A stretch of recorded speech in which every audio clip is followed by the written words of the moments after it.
every little step we can get at a time, push forward, and every little victory in the long run is going to make a difference.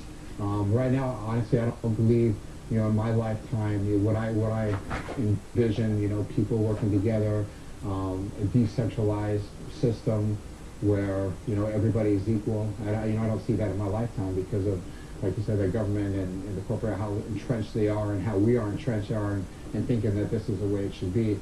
It's going to take little pushes and little victories here and there to make that happen.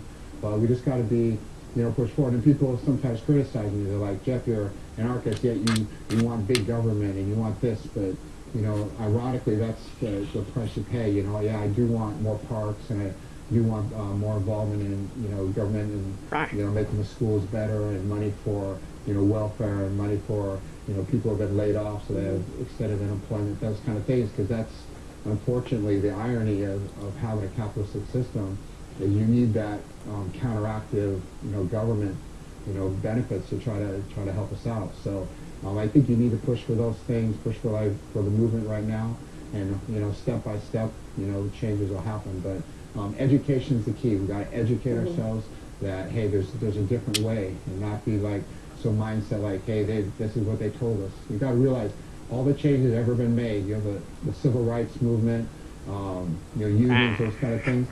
They all broke the law. They broke the law in order to make those changes. At the time, they were demonized and seen as these are criminals. Put in jail or hosed down or put at the kicked off the bus, whatever. It was a crime. But now we look back and go, man, it was so glad that they stood up to the way the system was. So well, that's a really interesting point, Jeff. Especially when we have so many pundits in the mainstream press attacking these guys as essentially lawbreakers. Unfortunately, we're out of time, but I really want to thank you for speaking with us today. And of course, that was American mixed martial artist and political activist Jeff Monson.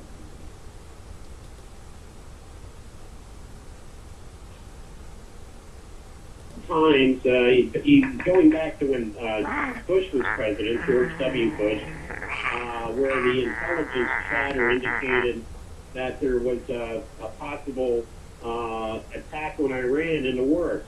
Certainly before the 2004 presidential election, there was a flurry of